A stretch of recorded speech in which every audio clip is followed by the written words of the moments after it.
អាវុធហត្ថភ្នំពេញ28នាក់ទទួលបានខ្សែក្រវ៉ាត់ខ្មៅតេខ្វាន់ដូកូរ៉េខាងត្បូង1ដាន់និង2ដាន់ព្រមជាមួយលោកឧត្តមស្នេហ៍ឯករតស្រៀងទទួលបានខ្សែក្រវ៉ាត់ខ្មៅថ្នាក់6ដាន់នារុស្ស៊ីថ្ងៃទី4ខែមិថុនាឆ្នាំ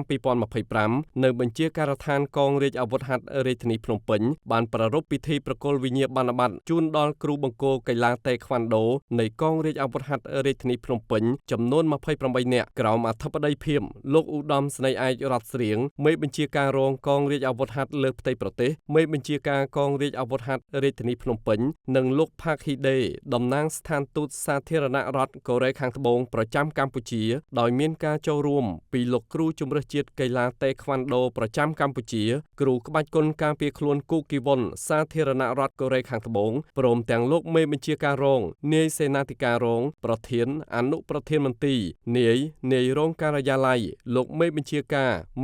ការរងមូលដ្ឋានអាវុធហត្ថខណ្ឌទាំង14និងលោកមេបញ្ជាការវរៈសេនាតូចចល័តនៃកងរាជអាវុធហត្ថរាជធានីភ្នំពេញជាច្រើនរូបទៀត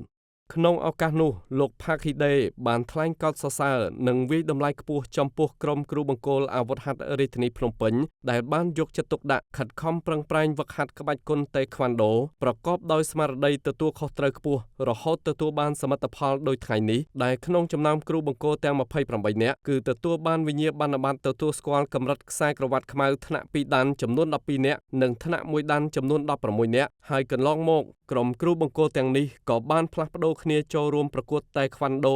WTS ក្នុងព្រឹត្តិការណ៍ផ្សេងៗជាច្រើនលើកព្រមទាំងទទួលបានមេដាយជាច្រើនគ្រឿងផងដែររួមមានកម្មវិធី Cambodia Open Glory International Taekwondo Competition 2015ទទួលបានមេដាយមាស1ប្រាក់1សម្រិត2កម្មវិធី Korean Ambassador A Cup Taekwondo Competition 2017ទទួលបានមេដាយមាស2ប្រាក់1សម្រិត3កម្មវិធី Asia Kukkiwon Taekwondo Hamadang 2017ទទួលបានមេដាយមាស1ប្រាក់3សម្រិត5និងកម្មវិធី Korean Ambassador Cup Taekwondo Competition 2018ទទួលបានមេដាយប្រាក់1សម្រិត4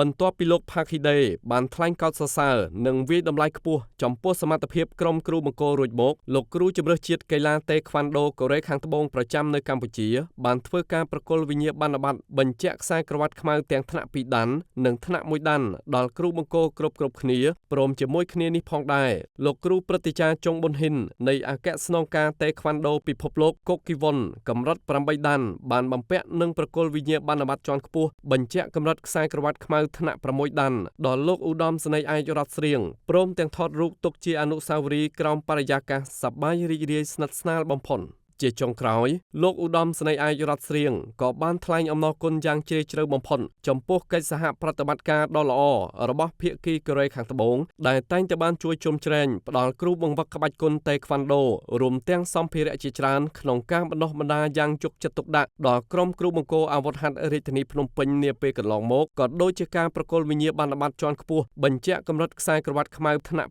6ដាន់ជូនដល់លោកក្នុងថ្ងៃនេះផងដែរលោកឧត្តមស្នេហ៍ឯកបញ្ជាក់ថាការបណ្ដុះបណ្ដាលក្រុមគ្រូបង្គោលកន្លងមកនេះគឺបានផ្ដល់នូវបច្ចេកទេសបទពិសោធន៍ចំណេះជំនាញថ្មីៗសម្រាប់យកទៅបង្ហាត់បន្តដល់កម្លាំងអាវុធហត្ថរាជធានីភ្នំពេញក្នុងទីបញ្ជាការក៏ដូចជាកម្លាំងនៅតាមបណ្ដាមូលដ្ឋានអាវុធហត្ថខណ្ឌទាំង14ដើម្បីជួយឲ្យកាយសម្បទារឹងមាំរហ័សរហួនក្នុងកិច្ចប្រតិបត្តិការបង្ក្រាបបទល្មើសផ្សេងៗឲ្យកាន់តែមានប្រសិទ្ធភាពខ្ពស់បន្ថែមទៀត